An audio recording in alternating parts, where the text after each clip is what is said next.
Showcasing local talent, professionals, and everyday people making Salt Lake City what it is today. It's time for another episode of the I Am Salt Lake podcast. Welcome back to the I Am Salt Lake podcast, episode 85. My name is Chris Hollifield. I am the host. Welcome everybody to my show. Welcome to the podcast where I showcase locals, professionals, everyday people in Salt Lake City that I believe are making the city just a little bit better. So welcome to my show. You can follow me on Twitter at I Am Salt Lake. That way you can stay up to date on everything going on in Salt Lake City in between episodes. Try to keep you guys informed. That way you don't say, hey, I missed out on that event. A lot of great stuff going on here this summer here in Salt Lake City. This episode, I sat down with local stand-up comedian Guy Seidel. He joined me for a really awesome conversation. Got to know him a little bit better, kind of found out what got him into stand-up, what he's up to, and just a little bit more about Guy. Really great individual. I'm going to put all the links to make sure you can follow him on Twitter and Facebook, all that on the show notes. So you can find the show notes for this episode at iamsaltlake.com/episode 85. So anyways, let's jump into that conversation right now that I had with Guy Seidel, local stand-up comedian. Hopefully you guys enjoy it, and thank you so much for listening to another episode of the I Am Salt Lake podcast.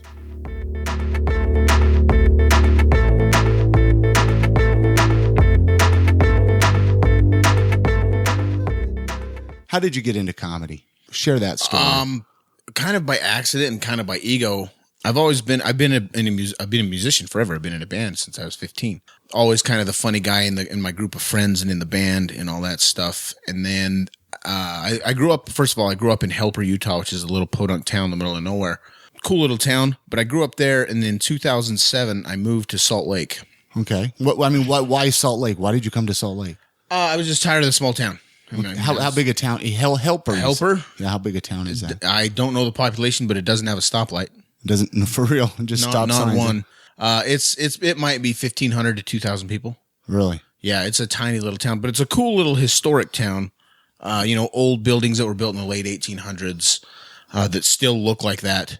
Nothing's like remodeled. It is, but like cosmetically it looks the same. It's a really cool little town. Great place to grow up. Wouldn't have changed anything about that. But in 2007, I was in my late 20s and I was just bored. Yeah. I was like, you know what? I've done everything here. The guys in the band were starting to have kids and get married. So that was starting to kind of... What kind of music were you playing? We were kind of a two-sided band. We would come to Salt Lake and play our original stuff, which was pretty much heavy metal. Yeah. Hard rock. I don't know if I'd go heavy metal. Like covers or original? Originals there, but then we also knew 4 hours worth of covers because we knew that's where the money is. You can play your original stuff all you want. Nobody really cares. But if you want to make some money on the weekends, do covers. And we knew that. So we knew that if we needed to come to Salt Lake and play a show opening for a band doing our originals, we had those. We recorded a CD, all kinds of stuff. What was the name of the band? What was it? Hitch. Mm-hmm. And then, on the other weekends, if a band wanted us to go do covers, we could go do covers. And we just did, your general bar cover songs, go out and do ZZ Top and, the classics. We'd do that on the weekends, make money, drink beer. It was a blast. I could imagine. Yeah, it was fun. And then that fizzled out. Kind of, to be honest with you, we still play a couple times a year. But everybody started having kids, started having families and stuff, priorities. So then I moved to Salt Lake in 2007. And in 2008, I went on a date with this girl I met on MySpace. That dates it right there. Who's even on MySpace anymore? Right? I hear it's a great place for bands. Yeah. I don't know. I don't even know. I tried to log on like a few months ago just to see because I still have my account. Well, I thought I did, and I tried to log on. It's not there anymore. It wouldn't let you in. It was, I guess they wiped it out, started over. I don't know. But I met this chick on MySpace. I've told this story a million times. She's probably sick of hearing it. And the famous girl, right? The famous girl, Mandy. She knows who she is.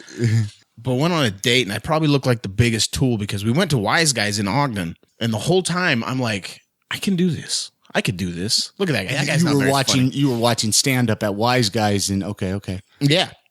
And I was being that douchebag guy that's like, hey, I'm funnier than this guy. I'm funnier. That guy was pretty good, but I'm funnier than this guy. And she's probably just like, okay, whatever. That's the first time I'd ever met her. And I just being cocky. So the next week, I was kind of like, well, I should start writing if I'm going to I'm going to say that, I just start writing a joke. Were you living in Ogden at this time? Is that why you were did. in? Okay. She lived in Ogden, so we met up there and went there. And then the next week, I found out when open mic was. I had a friend who's a comic, Melissa Merlot. She told me, she kind of pointed me in the right direction. Wise Guys has an open mic on Wednesday. Sign-ups at this time, blah, blah, blah, right? 3 minutes. So I did that, and I wrote 3 minutes. For 2 weeks, I practiced that 3 minutes verbatim. Mm-hmm. Absolutely verbatim. And then the day of the show, I realized that 3 minutes I had written was shit. So I was like, damn it. So I wiped it out and went home from work at like 4 o'clock and wrote a new 3 minutes in 2 hours. And then that 3 minutes killed. Everybody loved it. And I did very well. And I'm looking back now, and that 3 minutes I had originally written was horrible. If I would have went with that original 3 minutes, I would have eaten shit and never went back, and we wouldn't be having Why do this you feel that the original 3 minutes? Oh, it was just a horrible premise. The premise was about how the band ABBA got offered $1 billion by the BBC to reunite, and they said no. And then it was just me going on for 3 minutes saying what I would do for $1 billion. Just gross. Like, I would suck a dick of a rhino on a hot day and blah, blah, blah. Hey, you're making me laugh. Well, it was, but that's me being sarcastic. Back then it was like, I meant it. Yeah. It was just horrible. But the 3 minutes I had rewritten in when I got off of work that day worked. And then the second time I went back the next week and killed again. Third time I finally died. But the first a brand new set. Brand new set every time. Yeah. And I finally ate shit the third time. The first two were enough to keep me going. But yeah, and basically, what do you mean by eating shit? Like there was just no response, no laughing, no. Yeah, I mean, I didn't. The first two I'd gotten kind of spoiled because they were packed houses. I got off stage, and the local guy Marcus, who at that time was a comedian, he was on Last Comic Standing. Like at that time, he was flying back and forth between Salt Lake and LA. He was hosting open mic that night. And he was like, "Dude, you're killing. How long have you been doing this?" And I told him, and he's like, "Wow." So he kind of encouraged me, and he and I have since become really good friends. We do a show together, actually. I'll talk about that later. But he encouraged me, and then the owner at that time, his name was Jack, who's now manages the Charlie Square Wise Guys. But Jack came up, he's like, "Man, that was great," you know. And then I got on a weekend show, so I got cocky. After my first two open mics, I was already doing weekends. I was like, "Oh, I'm a phenom." Wow. I mean, I got humbled quickly, but I had a good run at the start. So you knew, I mean, pretty much right from the start, you were like, this is something I want to pursue. This is something that I really, really want to get into. Absolutely. And I still feel that way. Like, it's very discouraging business, but like, I do think I have a talent, if I can say that in a non-arrogant way. Do you think that's something you're born with, or do you think it's something you learn? I think it's developed in your personality from the time how you're raised, because I see a lot of dudes and girls go to open mic and they want to be funny, but some people just aren't. And you can be the best. I know a lot of guys that. What do you think makes somebody not funny? I mean, just more. I think if you have the. I mean, that's probably a tough question, right? But I think if you have the balls to go up on open mic, there's a funny something in you, whether it be your brain, your personality. But that doesn't always mean it's going to translate to the stage. I think it takes a few different ingredients for it to work stand-up wise. I know a lot of dudes that are great writers that can think of funny things, and they throw them out on Facebook or Twitter, and it's like, damn it, that's genius. But if you threw them on a stage, they would piss themselves. Or they do try to go on stage, and they don't have the stage presence or the delivery or the timing or the whatever it is that makes a comedian a comedian. And I'm not saying that I have all of those ingredients. I don't know. But I know guys that go up there, because sometimes an open micer, the open mic system, which I'm pretty loyal to Wise Guys, 20 to 25 people sign up every week. And this is on Wednesday nights, right? Wednesday nights at Wise Guys Charlie Square. And I encourage everybody to go up. I mean, don't be nervous about bombing. We see 20 guys bomb a week. Is it Wednesday at every Charlie, or not every Wise Guys? Nope, just the Charlie Square location. Okay. So I see all these dudes come through, and there's often times where I'm like, damn, that's a good joke. And the cocky part in me wants to be like, you know what? You're probably not going to do anything in this business. Can I have that joke? I would never say that, but I think that a lot. And then there are dudes, when I see somebody that I think has anybody ever stolen a joke? Have you ever seen somebody blatantly steal a joke? Oh yeah. Yeah. There's been dudes that have come through. One guy didn't know better. Yeah. He just came through and thought it was like a band covering songs. So he went up and did a whole bit of Sebastian, I can't remember the comic's name, Maniscalco or something like that. Very popular comic. Has a great bit about Ross stores. And this guy went up and did that bit verbatim. For real. And all of the comics in the back, you could just see steam shooting out of their ears and gritting their teeth and red in the face. And he comes off stage and I took him aside. I'm like, hey, that's a Sebastian Maniscalco bit. I think I'm saying his name right. And he's like, yeah. I'm like, yeah, you can't, I don't know. He's like, are you not supposed to do? It's just kind of an unwritten rule. Yeah. And he thought since it was his first time, he was going to go up and do somebody else's bit and then maybe work into his own stuff. He honestly didn't mean to, we call it hack somebody's stuff. He didn't mean to, he just didn't know that you're not supposed to do that. But there are guys that do know, and there's one guy in particular, I won't mention his name, but every comic in Salt Lake knows who I'm talking about. He would take things on the internet. He would take internet memes or like Twitter tweets or something. Tweets, and he would go on stage. Well, he made it physical because he would take like internet memes. Like there was one called Black Monopoly, where it was just every square was go to jail. So, and before internet memes were a thing, you'd get the email forwards at work and open them and they're funny pictures. He would take those, print them out, make them big, and then go do them on stage like a prop comic. All of us were like, dude, we've seen that on the internet. You can't do it. He's like, I know, but I'm bringing it to the stage. Like that's not how it works. You can't. Does he still do this to this day? I haven't seen him in over a year, but he would do that. And then he would take other people's, like local dudes' jokes and just change a couple words and claim it as his. Wow. And he did other people's jokes in front of those people before. And he was pretty much ran out of the scene. Everybody was like, you're not welcome. Have you ever written a joke and thought, well, man, somebody had to have written this or somebody had to created this, but you're convinced? I mean, I'm sure that it could be an accident. Right. There's only so many premises you can cover. And there's a thing called stock jokes. Stock jokes are based like airline food, obvious premises. And some things are just stock, but they're acceptable, like relationships. People talking about relationships. Every comedian talks about relationships. So it's not really stock, but it's standard maybe. Mm-hmm. But yeah, sometimes like I was thinking one day, I was driving, I saw this lady at the bus stop and she was the most unattractive pig I've ever seen in my life. And she had a kid. And I'm like, somebody fucking really? Yeah. Somebody. And then I was like, I need to make a bit out of that. And then I thought, I think every comedian in the world has probably tried that bit. The lady at the bus. The lady's so unattractive. Somebody, somebody had sex with her. I'm like, yeah, that I guarantee. Who was lucky enough to get that, right? I can't even get laid myself, but she's getting laid, right? Yeah. So I was like, I'm not even gonna go there. I know that joke's probably been written 1,000 times. And there's bits every time something in the news happens, all the asshole local comics will be like, all right, let's see how many Trayvon jokes are we going to hear this week, which that's not really a good example. I don't think that one's going to get touched. It might, but anytime something big in the news happens, we're like, okay, Paula Deen jokes this week. How many do you think? I bet we hear 10. You 10. I'm going 8. So it's kind of like that. And then, so is the Salt Lake City, I mean, you're a pretty tight-knit community, the comedy scene. It is very tight-knit, but it's also kind of split, which is unfortunate, but it is what it is. Uh-huh. There's the alt scene, which I don't really like that word, the alt scene, because I don't think there's really alt comedy. I think there's funny or not. And what alt comedy? I mean, describe that. I mean, obviously. See, I don't even know. That's why I don't like that term. I don't even know what alt comedy is.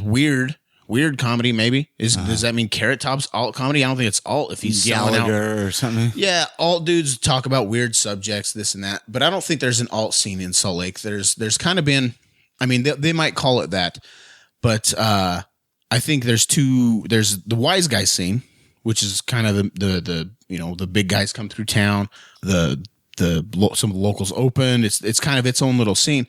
And I just want everybody to be mixed and all together. But the problem, what happens is, and there's some funny dudes in the alt scene, because like the Complex does a show on Tuesday night. They have an open mic, and then I think they usually have. Do you ever go over there for open mic or no? You know what? I used to. I did for a little while, but I feel like I've been ran out of the Complex.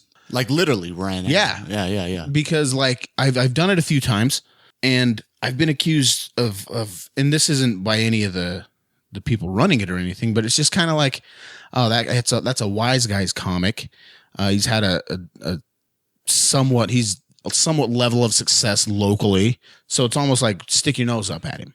And that's not everybody. I mean, I got a lot of friends that do that show, but they have that on Tuesday night.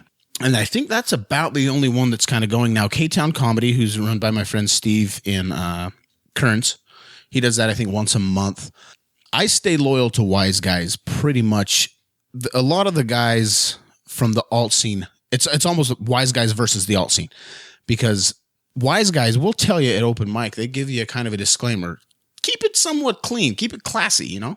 And that's because Wise Guys is a comedy club. That's all they do. They don't have football Mondays and karaoke Tuesdays. It's fucking comedy. So they have to raise and put up. And when you say keep it clean, as far as like no dirty jokes, you know what? And that's a big thing. Like a lot of people are like, fucking Wise Guys censors you, man. You're censoring us. They're censoring us. Not really. What it is don't go up there and talk about coming in your dog's asshole. That's not comedy. That's shock factor. We basically at Wise Guys, we say, you know what? It's going to make you a stronger writer if you start PG, and then if you want to evolve, go, as long as it's funny. Do you think that's true though? Absolutely. Yeah. Yeah. I think if you start writing filthy, start as like stuck. Bob Saget did in Full House, and now look at him, right? Yeah, exactly. Because if anybody's always like, Wise Guys censors you, come watch my show. Next time I headline, come to Wise Guys and watch my show and tell me that it's censored. It's not really censored. There's just kind of some guidelines when you're starting out at an open mic. It's like, keep it somewhat clean. You know, we've heard every jerking off joke in the world. We don't, you know, you can do them, but if you want to get work, I would recommend you don't. We're not, you know, they're not going to kick anybody off the stage. But obviously they're not censoring the big acts coming through. No, absolutely not. They don't censor me. Yeah, yeah. It's just kind of at open mic. They say, we've heard every jerk off joke. We've heard every fart joke. And if you want to do them, that's fine. And fart jokes, that's not, fart jokes are fine. But like jerking off jokes, anal sex jokes, like we've heard it all. Yeah, yeah. And 1 out of 1,000 of them are funny. So kind of try to avoid that. So a lot of people take that as Wise Guys putting their thumb on us. They're keeping us down. And so they go to the other side of town where they can say whatever they want, which is fine. But I don't see Wise Guys as censored. Come to my show, watch me. I'm not censored at all. So when did you start headlining shows? I mean, when did you start doing some of those? I started headlining. I was kind of fortunate. I headlined, I think, about a year in. Okay. Yeah. I mean, that's pretty quick. I mean, yeah, I don't know if I was ready. But that's kind of like... Do you still get anxiety when you get up there? Every time I headline, which is often, I've been a headliner for 4 years, I still go up, and I hate that word, by the way, headliner. That makes me... I'm nobody. But I can do an hour's worth of comedy. But every time I do a headlining gig, whether it's on the road, whether it's at Wise Guys, whether it's at one of the rooms I book out of town or whatever, I'm just like, I'm not good enough to do this. And then I go up and I do well for an hour, and then everything's fine. And then the next time I have a headlining show, I'm like, I'm not good enough to headline. And I think that's every comic. If you go up cocky thinking I'm the best comic in the world, there's something wrong. I think you need to kind of have that, I'm not ready. Yeah, that little bit of I'm ready to shit my pants. Right. Oh my gosh, I'm in front of all these people. What am I going to do? Right. You know, just that anxiety. Yeah. And I probably wasn't ready the first time. Any embarrassing stories? I mean, you got any like embarrassing stories? Not really. That's the beauty of comedy, is that if you start fucking up, it's supposed to be funny, so you just play off of it. Yeah. One time I was doing a set in front of somebody. I can't remember. I was just doing a short set, and I got one of those things that I throw where you can't talk like this, and you cough, and then it won't come out, and then you're coughing and drinking water, and if nothing's happening, Yeah. That went on for a good 3 or 4 minutes. And you're just like, what the hell am I going to do? Yeah, and I'm just and the crowd was eating it up because I'm hitting my chest and drinking water and laughing into the microphone because I couldn't talk. That's about it, but I've never had like a heckler that I couldn't handle, or somebody throwing food at me or anything, nothing like that. Nobody wanted to start a fist fight with you in the parking lot afterwards. I've had kind of close to that. For real? Yeah, I've had some people get angry, and they always get angry at the stupidest stuff too. Like, that was a racist joke or something like that, or what? Well, that's the thing. I can go up there and tell the most racial joke in the world, and I can talk about AIDS and cancer and the Holocaust. But then I make a rickets joke, and some idiot's uncle has rickets, so he's like, "Fuck you! My uncle has rickets." I'm like, "Okay, but all the AIDS and Holocaust jokes were funny." Yeah. Where's the logic there? So, but I think people need to realize that with comedy, it's just something to laugh at. It isn't for real, Right. And I think if you ever get offended at comedy, you're an ass. You don't have to laugh necessarily. Like, a couple years ago, my mom got cancer. So if somebody tells a cancer joke, I'm not necessarily going to laugh at it because at that time it was a little sensitive to me. But I'm not going to be like, you fucking can't say that. My mom has cancer. Yeah. But he told a pedophile joke a minute ago. But somebody else's kid was a victim. You know, you can't pick and choose what's offensive and what's not. If you don't like the joke or the topic, just don't laugh at it. Is there a subject matter you won't touch? Shit. I'll never do shit jokes. I'll never do poop jokes. Is there, I mean, just a reason why? I mean, that could provide so much material. I know. Just too generic or what? Too gross? Not even that. It's not that I'm above it. It's just I don't think it. When I hear people do poop jokes, I'm not like a huge fan of it. And then it's like I know nobody wants to picture me shitting, so I stay away from poop jokes. That's and I told myself that from the first day. I was like, I'm not doing poop jokes. Some of my best friends do, and they do well. But I'm like, and I've written like sometimes I'll get a thought and I'll text it to a friend. Use this if you want it, but I won't do a poop joke. I have one joke where I talk about a guy sitting on the toilet. But it's not a poop joke necessarily. Yeah, no poop jokes. Have you had the opportunity to like open up for any like role models, like people you've looked up to in the comedy scene? Almost all of them. Almost all of them. Fortunately, your most memorable. Who? I mean, anyone in particular? The guy that there's a couple. The one of the guys when I first started comedy, the two guys I was absolutely in love with were Mitch Hedberg and Jim Norton. Mm-hmm. Hedberg's obviously been dead longer than I've been doing comedy, so I've never had an opportunity to work with him. But Jim Norton I've worked with several times, and we've became somewhat friends. I mean, we're not texting each other all day, but yeah, me and Jim know each other, and that's cool because he was one of the dudes where I was like, I want to be kind of that guy. Even though now that I've kind of grown into my own comic, I'm not anything like him. But he's one of the guys that made me want to start doing it. Worked with Andrew Dice Clay. What, you opened up for him? Yeah. And well, even more so than opened up for him is twice now. This has been a cool thing. I've had my name on the same marquee as him because for some reason it was just the way the stars aligned up. He was here one week. I was headlining the next. Yeah. Or vice versa.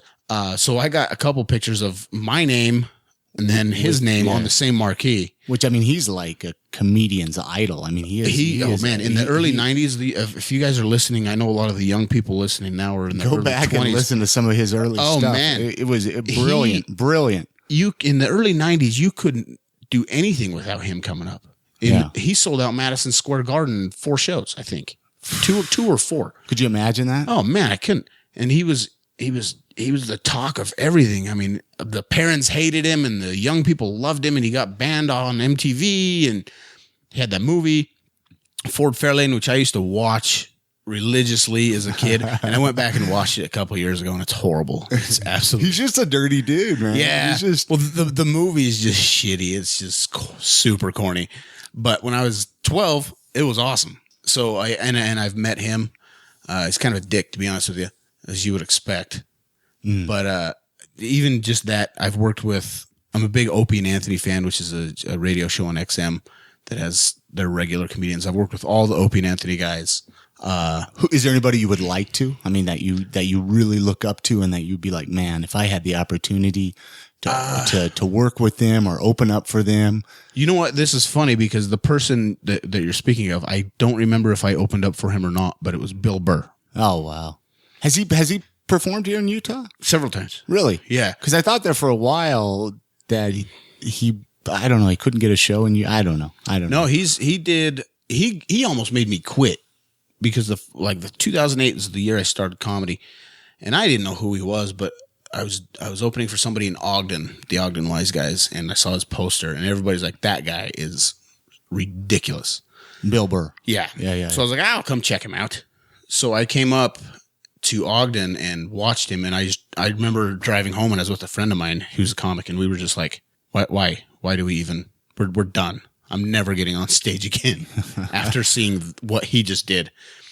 And then I just became a huge fan. And the last time he came, he's been a few times, and I can't remember if I opened for him or not. Yeah. Well, and you mentioned earlier, before we started recording, that you don't get a chance to listen to a lot of podcasts, but he does an excellent podcast. You know what? If you ever get a chance to listen to Bill Burr's podcast. I've scanned through, and I said I haven't listened to haven't listened to any podcasts, which might have been a little bit stretch of the truth. I've downloaded some and listened to little excerpts. Yeah. But I've never listened to one from beginning to end until my narcissistic ass was on one. And then I listened to one. But Bill Burr's, I've checked out a few of his, and the only reason I don't listen to Bill Burr's that often, and I'm going to alienate myself from the world right here, is I fucking hate sports. And his is very sports oriented. True. And I couldn't give two shits less. So you don't watch sports. any you don't watch any? None. Not even take a girl to a basketball game or anything. I'd rather not go to the game, not go on the days. And it's not that okay. I don't mind basketball. Basketball to me is just fluff. It's whatever. We have a team, so I'm always like, that'd be cool if the Jazz won, but I don't give a shit if they lose. Yeah. Baseball to me is just dudes in a field. It's a good opportunity to drink a beer, though. Come on. Right. And I've been meaning to go to a Bees game just because baseball to me reminds me of summer. Like when I was a kid, my friends did. I didn't, but my friends did Little League. Uh-huh. So baseball reminds me of summer. So that there's an attraction there. But I absolutely loathe football, American football. It's boring. It's you know what I think it is? It's not even the sport so much that I hate. I just hate that for 6 months out of the year, every friend I have turns into just this barbaric caveman idiot. And if you're against their team, then they hate you. Right. And it's and I can't ever grasp, I understand having a favorite team to root for, but people get genuinely mad and passionate about their teams. And it's like, that team doesn't give a shit about you.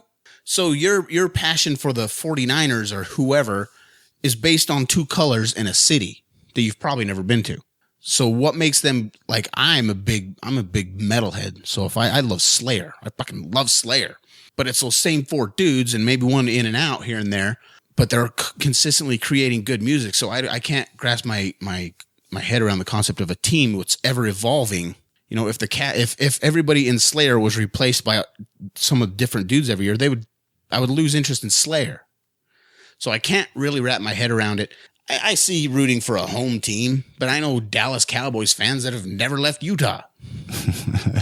So, well, yeah, that's the thing. I mean, I could see like if you're from Dallas, or if you're from New York City, you know, and it's something fun to root for. And like I have friends that are giant Jazz fans, and I get it. You're like, that's my home team. Who'd they get this year?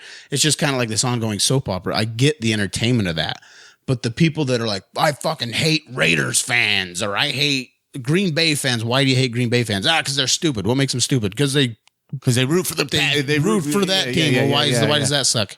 And because they fuck that team. No reason whatsoever. Yeah, just, and I don't get it. I mean, I've become less angry about it as you've gotten older. As I've gotten older, but every football season I do get annoyed still. I'm just like, shut up about your stupid team. Who cares?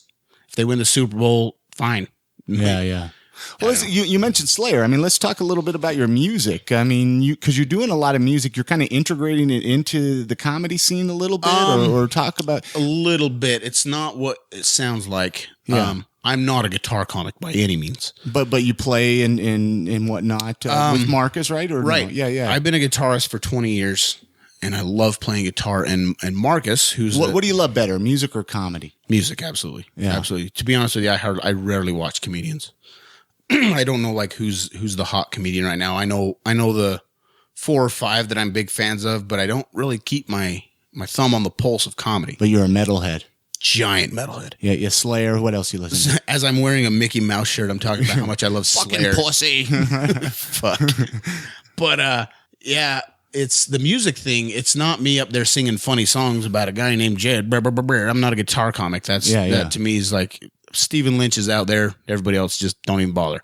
You're not looking to be the next Weird Al. No. Guitar comedies, you're walking on thin ice there because you can either be amazing like Stephen Lynch. Everybody check out Stephen Lynch, PH. Genius. But then you can also be the corniest ass cruise ship guy with a guitar singing about characters or, you know, your wacky neighbor. It's very, very thin ice. You can either be really good, most of the time you're not, or the corniest, hokey, like, ugh. You know, a lot of the Bob and Tom guys are super corny. Nothing against Bob and Tom or the comics themselves. It's just, I personally think it's you're bordering. And I'm not a great songwriter or a good singer, so I'm not even going to bother trying to write funny, wacky songs about stuff. But what I have done is Marcus, who's a comedian in Salt Lake, who was on Last Comic Standing, was an impressionist. He's since not really done a lot of impressions on stage, but great impressionist. Before he was that, he was a singer in a rock band. What band was he in? Rune. From Salt Lake here? Mm-hmm. Huh. And he told me, he says, the reason I really wasn't that great of a singer in a band is because I always just ended up sounding like whoever I was listening to at the moment. And I'd never heard his band Rune. So he showed me and I was like, dude, you sound like Chris Cornell. He's like, I know.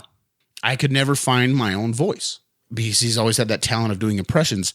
So we had this idea one day. I was like, dude, you should do a musical impression show where you just go up and sing as these singers, because we'd be driving in the car and he'd start singing. I was like, dude, you sound just like John Bon Jovi. It's ridiculous. Or we'd be on the road and we'd go hit a karaoke bar or something. So we had this idea. It's like, we should get you, and I wasn't going to be any part of it. I was just going to kind of help him structure it. So what we did is we made all these, we had a DJ Sayo, who's a local DJ here. Awesome dude. We had him mix down these karaoke tracks into medleys. And Marcus would go sing these medleys. And he only did the show one time he would just sing over karaoke tracks. And it sucked. Not because he couldn't sing, but just because the karaoke tracks, most karaoke tracks kind of suck. Yeah, they're corny. They sound, they sound like a Casio keyboard. So it just didn't really work. So I said, what about this? What if I take all those songs and learn them on acoustic guitar? And he's like, you got in mind how you gonna do that? How you gonna learn Flock of Seagulls on an acoustic guitar? I said, don't worry, I'll make it work. Don't worry, I'll make it happen. That's not your problem. Might not be the best, but we'll see what we can do. And some songs don't work. So I did that. We spent months learning all these songs and all these medleys and trying to put, like I said, Flock of Seagulls and Duran Duran onto an acoustic guitar. And I've always been a big metal guy, just turn up the distortion and bang on an A chord and rip a solo. And here you are playing Flock of Seagulls, right? Yeah. Well, even more so than that, he's like, dude, let's do a Frank Sinatra song. Like, fuck, really? Yeah, why? So now I got to learn jazz. And it's not that I didn't like the music, but it's like, I don't know a jazz chord. I've never had to learn a jazz song. So I went and I studied and I learned the song and I watched YouTube videos of how different artists did their interpretation of the song. And I just kind of morphed it into my own. And I came out of this being a much better guitar player. So we've done the show. We've been doing it for about a year and a half now, where I play guitar and he sings as these.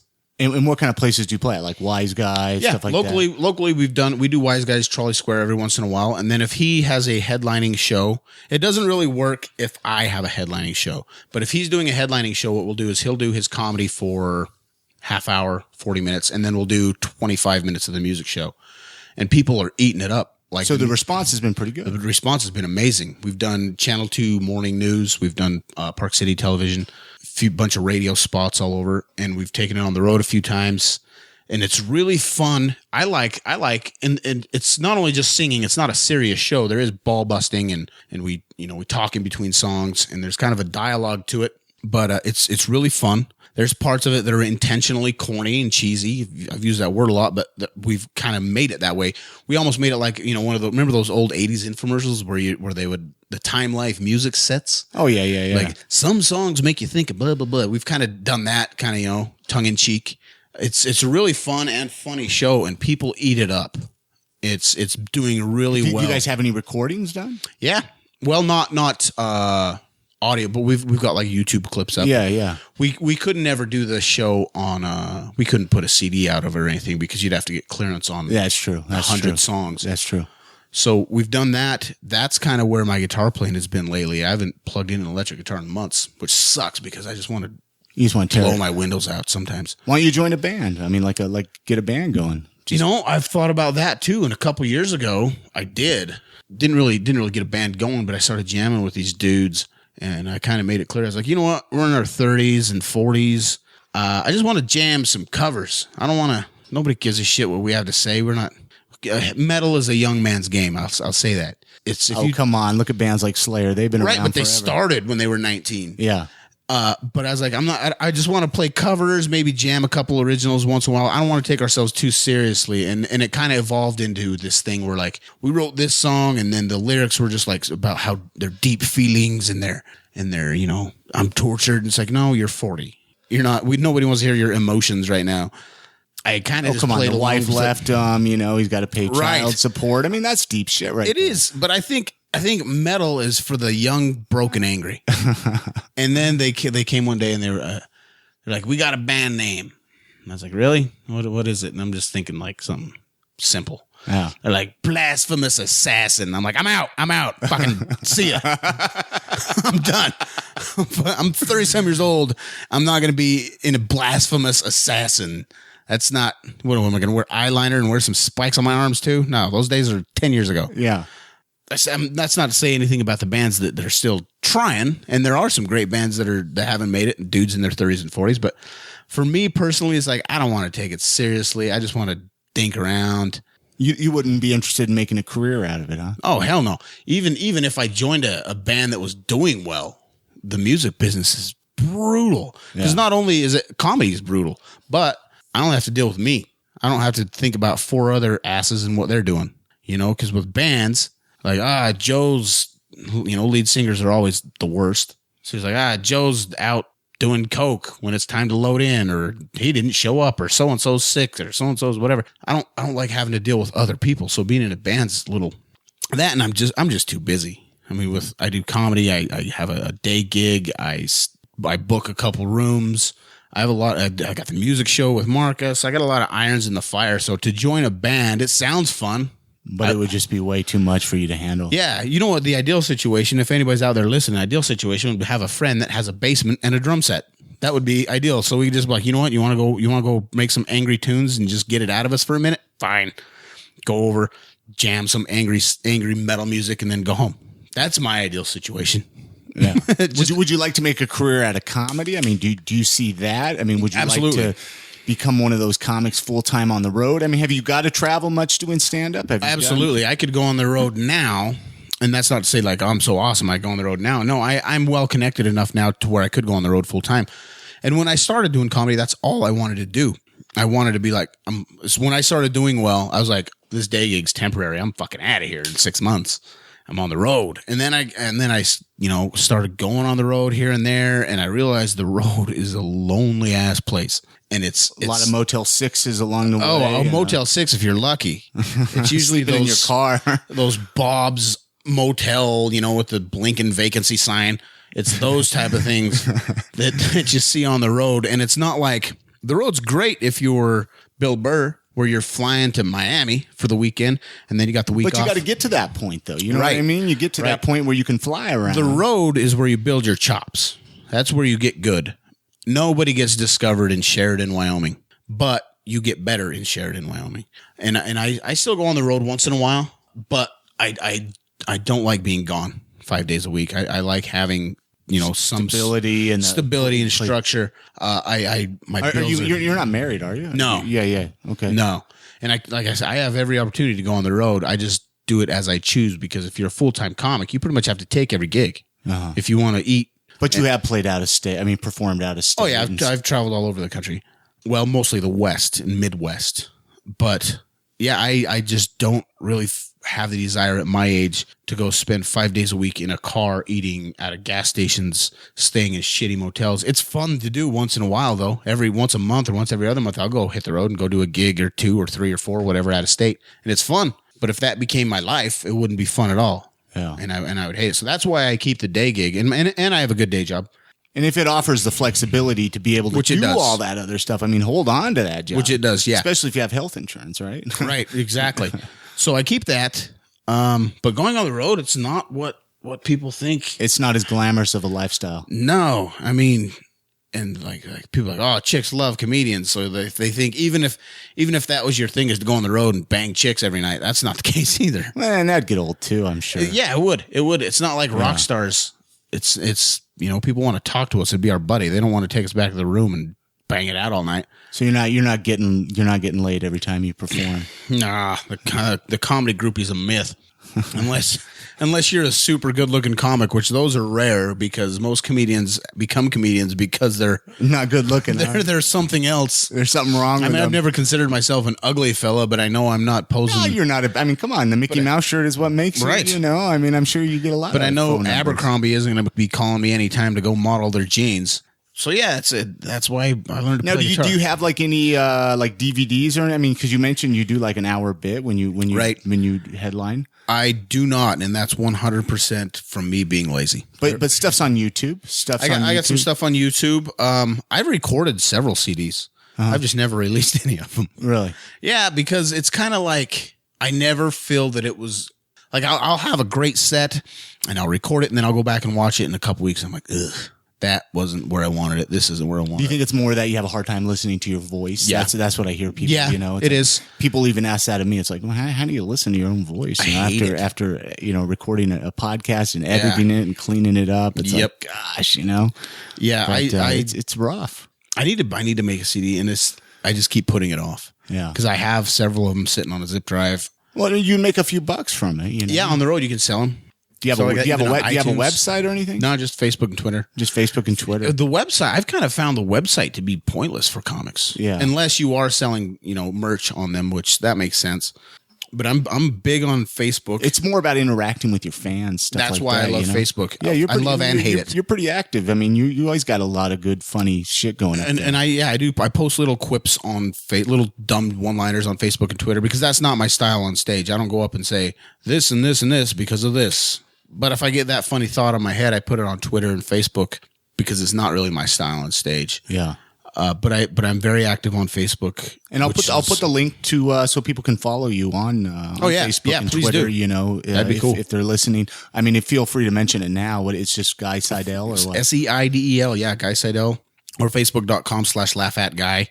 But it's probably easier just to Google my name or search my name on Facebook, Seidel. There's one other one in Germany, and we became friends, me and the other guy, Seidel. Is he a comedian or no? No, he's just a German dude. Just some German dude. And I added him as a friend one day. I think he since deleted me. He probably just didn't give a shit. He probably didn't think it was as funny as I did. But I added him. I'm like, dude, you speak English? He's like, yeah. I'm like, all right. I found the only other guy, Seidel. Do you get people that take you a little too seriously on Facebook? They're just like, oh my gosh, that's not real. Oh my gosh, you're yeah, like I'll post. What was it I posted the other day? I posted something about. I saw a dude driving a Can-Am, one of those 3-wheeled motorcycles, and here in Salt Lake. Yeah, wow, probably the only one. I've seen several of them actually. The old man ones, with the 2 wheels up front and the 1 wheel in the back. It's like an old man motorcycle. And this dude was decked out in leather and the chaps and the hat and everything. And I posted it on Facebook. I said something to the effect of, a man wearing leathers while riding a Can-Am is the equivalent of somebody wearing rodeo gear to ride the carousel. So that was just a stupid joke. This dude gets on there. Leathers protect you if you're in an accident. If you're ever in an accident, you don't want to be unprotected. It's like he didn't get the joke. I was like, I'm just busting balls. This dude dressed like a biker on a Can-Am. I see the practicality in leather. Trust me. But I'm just busting. Calm down. And sometimes I get guilty of myself. I'll get topical about something. You know, I'll put an opinion about a political opinion or something. And so I kind of sometimes invite it. But one thing is I'm a self-deprecating comic. Me and my buddy Andy Gold were talking about this morning. Is I'm a self-deprecating comic, and so is he. So we'll get on Facebook and say, look at my stupid face in this picture. Or, look at my big stupid eyebrows. So that means I have 2,400 friends or whatever. That makes them think, you know what? It's okay to make fun of everything about this guy. And sometimes it's funny, but other times I was like, you've never met me. We aren't bros, so shut up. Yeah. You know, a lot of dudes I've never met. I have to remind myself, I invite it. You have to have thick skin, right?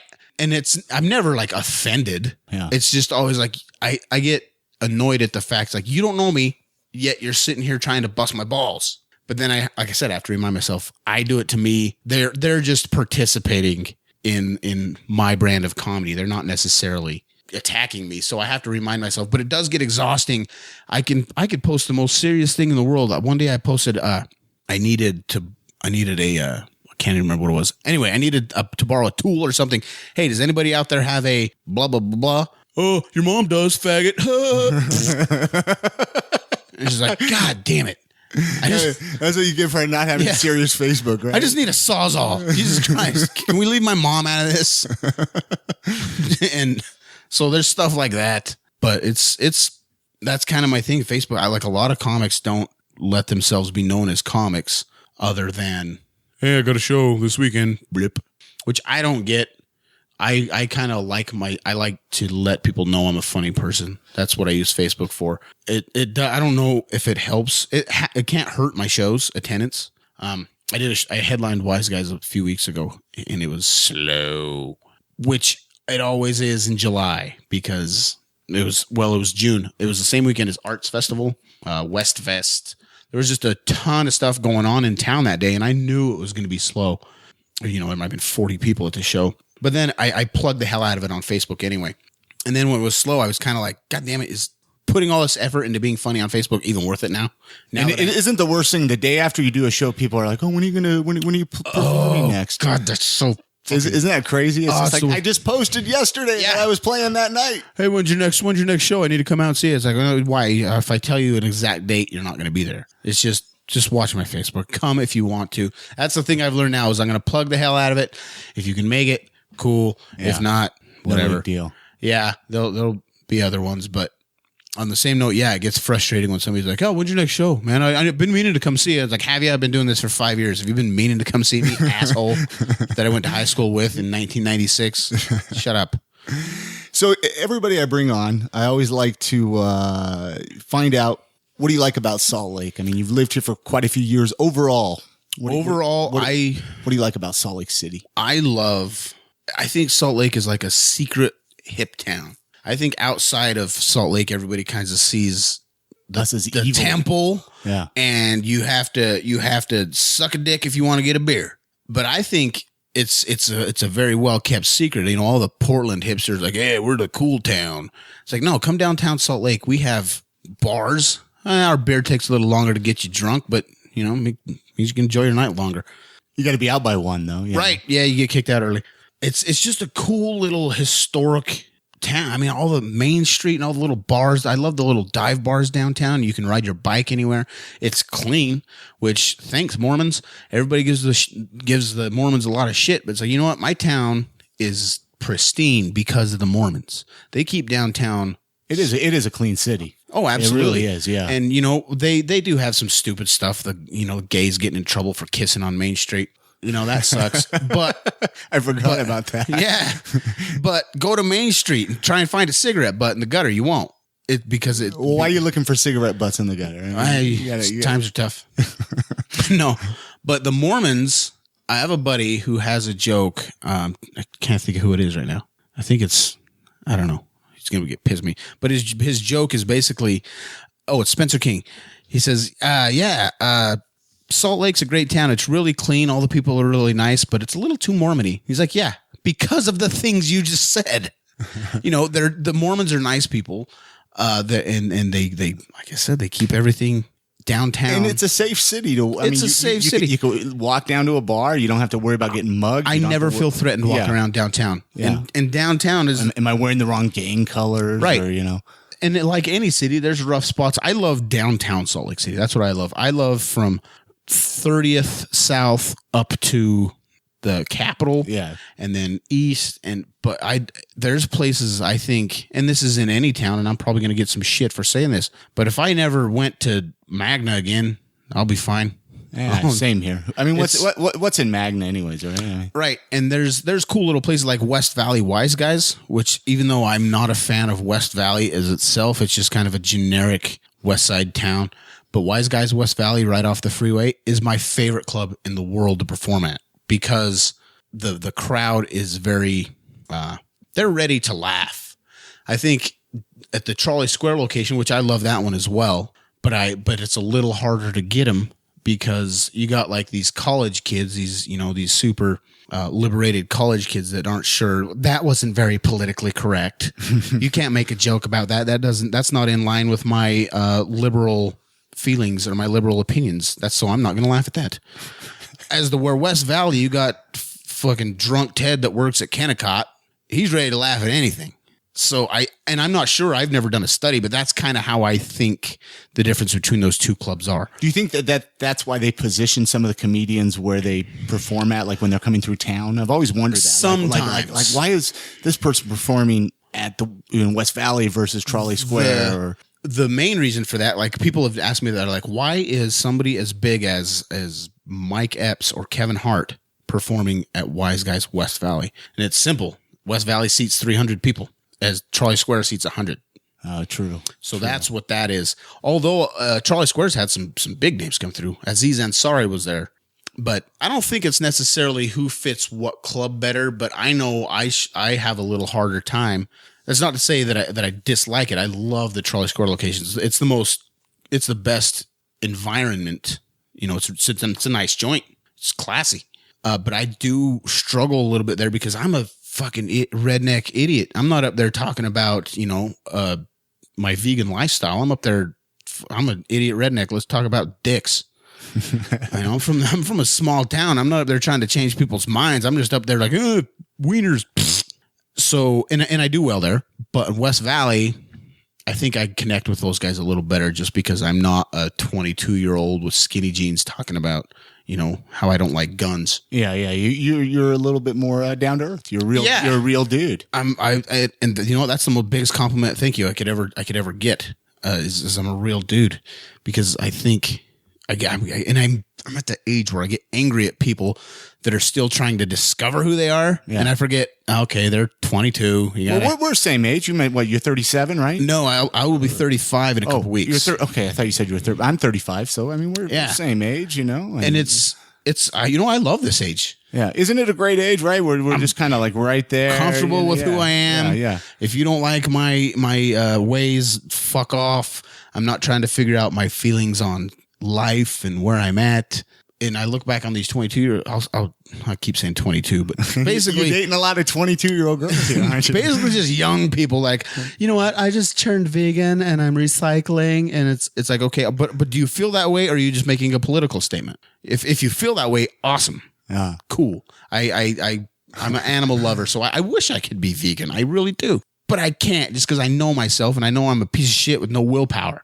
But all these young people, it's almost adorable to watch some of them like, we're going to go protest the this and the that. And it's like, that's adorable. Wait till you're 32 and you don't give a shit.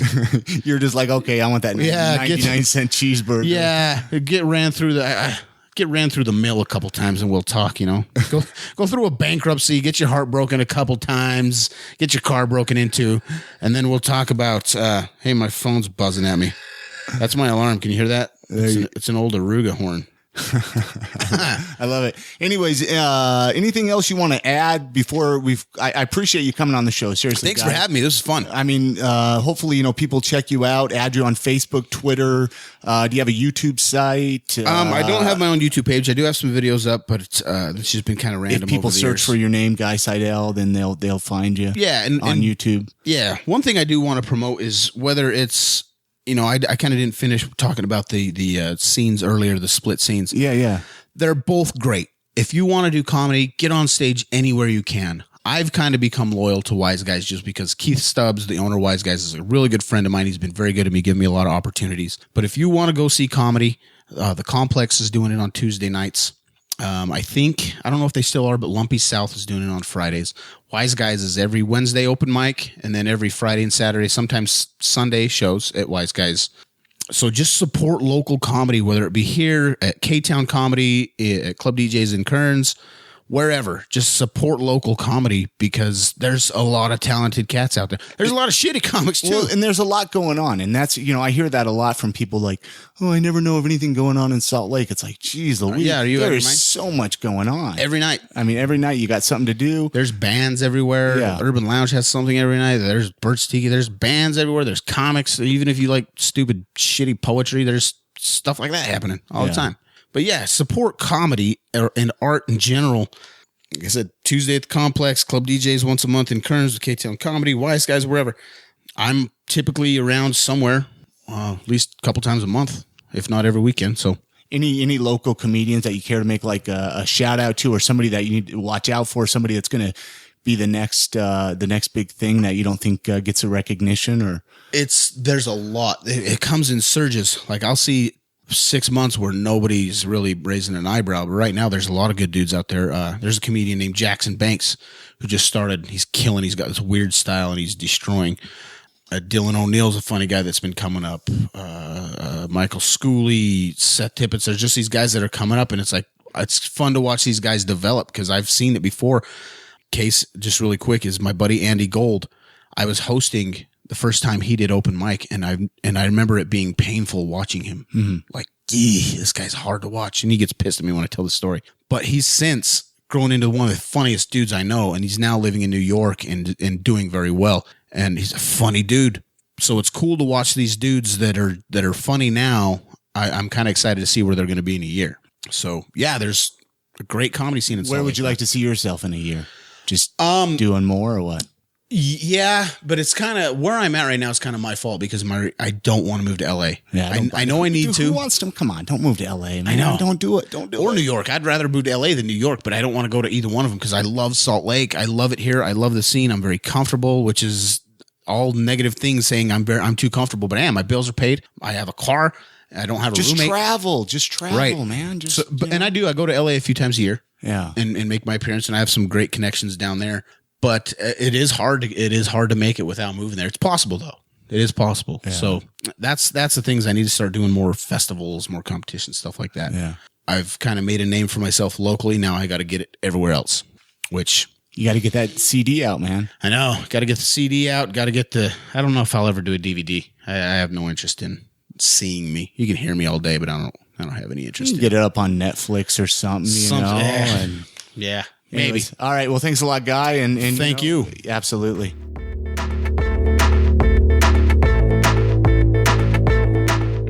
Many thanks goes out to Guy Seidel for coming on the podcast, coming on the show, sharing his story. Hopefully you guys enjoyed listening to that, finding out a little bit more about him. Great local stand-up comedian, so make sure you check him out at Wise Guys or your local comedy club, or follow him online. I'm going to put all the links on the episode show notes. You can find those at iamsaltlake.com/episode 85. That way you can get in touch with him and find out when he's performing next. Really, really great guy. Anyways, the website, iamsaltlake.com. You can find all the previous episodes right there online. Download them, stream them, however you listen to podcasts. Got iTunes, Stitcher Radio, Mediocre Radio Network. Remember, the voicemail line is always open, 385-202-5926. Give me a call. Tell me what you think of the show. Tell me what you think of the podcast, or what you love about living in Salt Lake City. I think that's going to do it. I will be back on Thursday with another episode showcasing someone else here in Salt Lake City that I believe is making a difference. You guys have a great day, and we'll talk to you then.